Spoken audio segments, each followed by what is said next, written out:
मित्रों नमस्कार।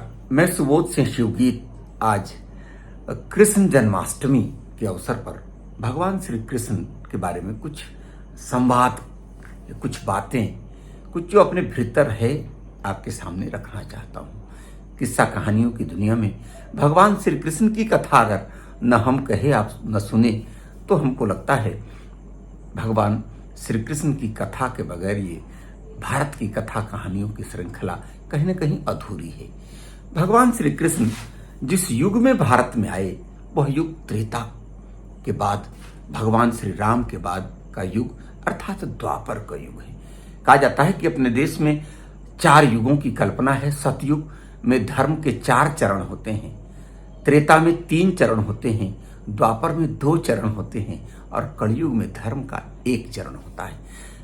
द्वापर अर्थात जब धर्म की दृष्टि से हमारे वेदों में जो हमारे ऋषि मुनियों ने कहा कि धर्म के 2 ही चरण बच गए थे, 2 चरण समाप्त हो गए थे, अर्थात आधा सत्य और आधा असत्य पर जमाना टिका था।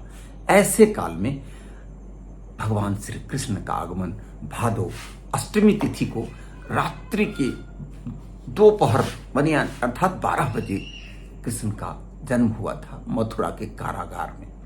उनके मामा कंस को किसी ज्योतिषी ने, किसी आकाशवाणी ने से यह पता चला था कि उनकी बहन जो देवकी हैं और वासुदेव उनके बहनोई हैं, उनके 8वें संतान के द्वारा उनके साम्राज्य का अंत होगा, उनके अत्याचार का अंत होगा।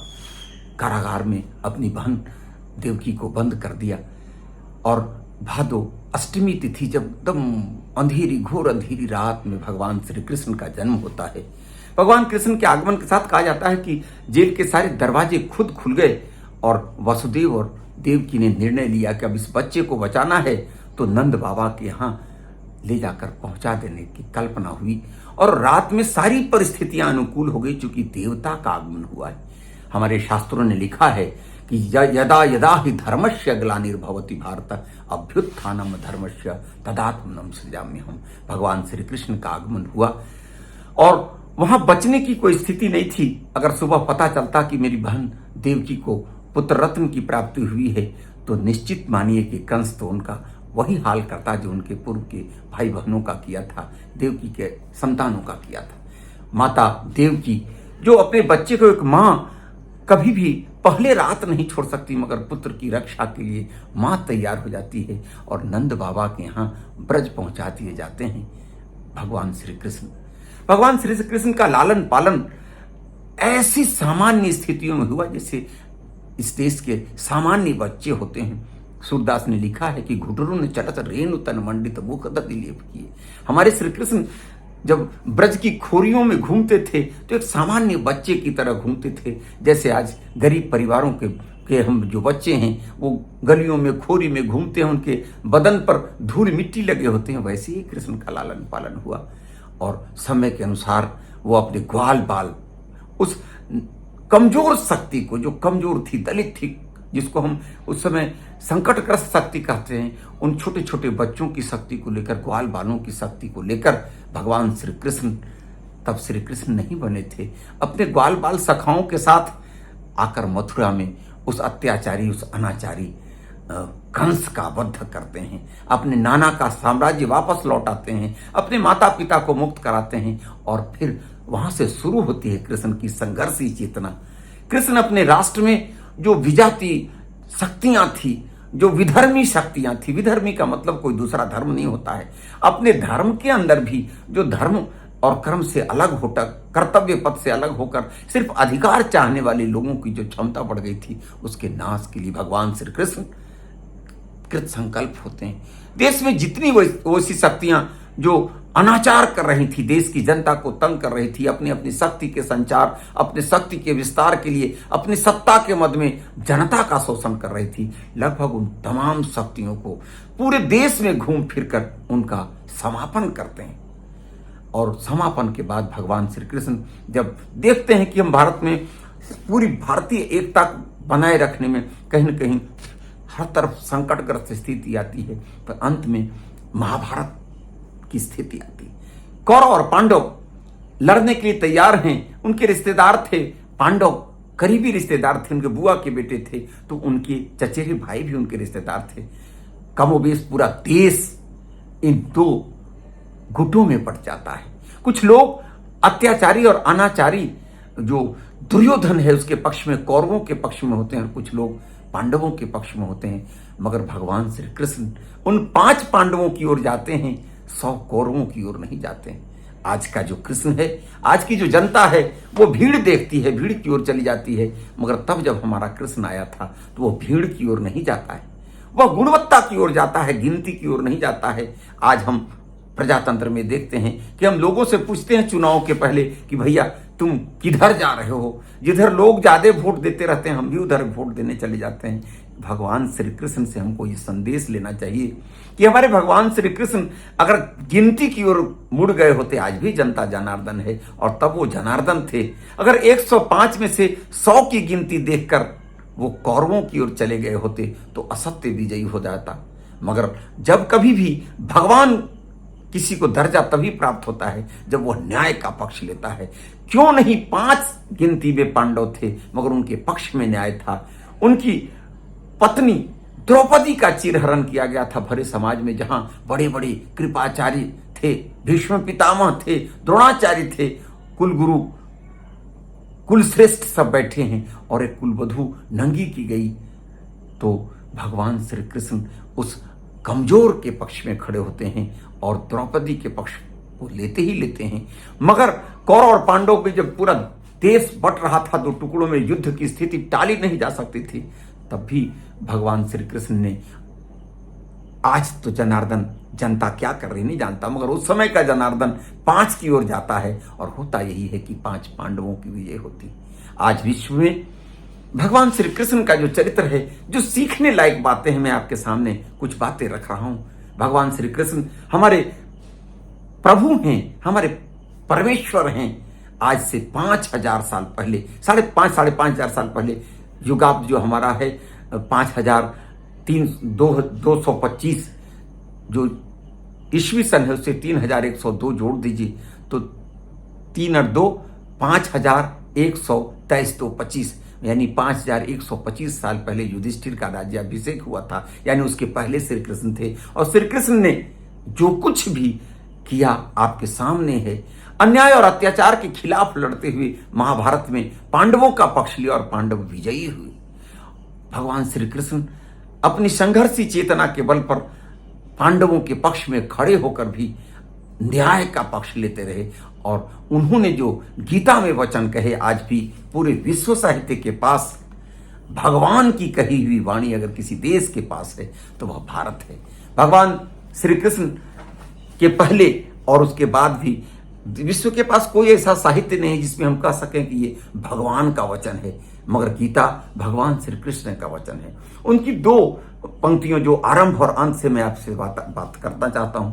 गीता जो भगवान श्री कृष्ण उपदेश देते हैं अर्जुन को, कब कर्म का उपदेश देते हैं कुरुक्षेत्र में, तो सबसे पहली पंक्ति है कि धर्म क्षेत्रे कुरुक्षेत्रे समवेता युयुत्सव मामकाः पांडवाश्चैव किम कुर्वत संजय। हे संजय, मेरे और पांडुपुत्र पांडव यानी और कौरव क्या कर रहे हैं, यानी धृतराष्ट्र मेरे पुत्र के बारे में पूछ रहे हैं और पांडु पुत्रों के बारे में पूछ रहे हैं कि ये क्या कर रहे हैं।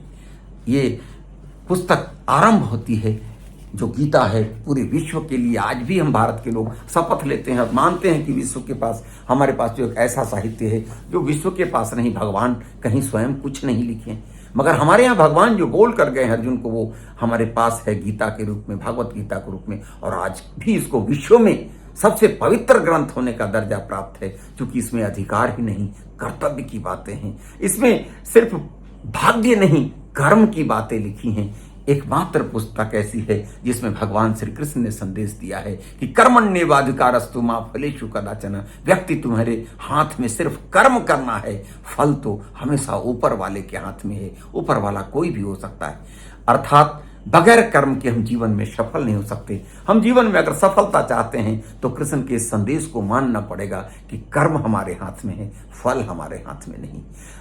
और जब मैं पहली पंक्ति गीता की सुनाया तो अंतिम पंक्ति भी आपके सामने रखना चाहता हूं। अंतिम पंक्ति में भगवान श्री कृष्ण अर्जुन को संदेश देते हैं कि यत्र योगेश्वर कृष्णो, जहां योगेश्वर कृष्ण है, यत्र पार्थो धनुर्धर, जहां योगेश्वर कृष्ण एक तरफ हो और उसके पक्ष में पार्थ जैसा धनुर्धर हो। बात समझने का प्रयास कीजिएगा कि कृष्ण के रूप में आध्यात्मिक शक्ति जहां हो और पार्थ के रूप में भौतिक शक्तियों से संपन्न, भौतिक ऊर्जा से संपन्न अर्जुन जहां हो।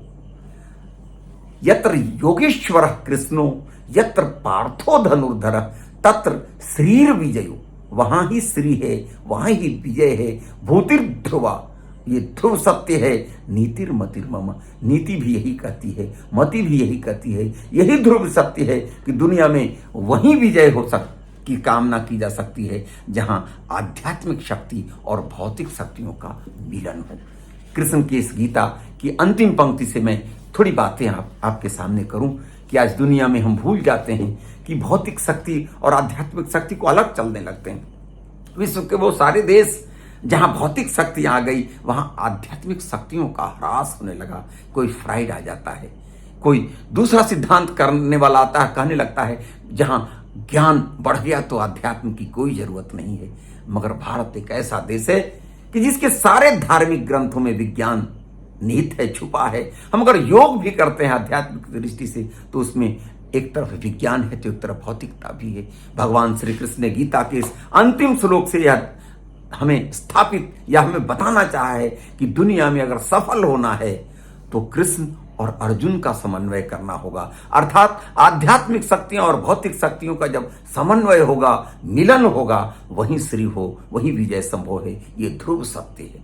हम आज के आधुनिक युग में हम चाहे किसी कंपटीशन की तैयारी में लगे हों, चाहे किसी सफलता की दौड़ में भूल गए हों कि हमारे पास धन के अलावा भी कुछ है।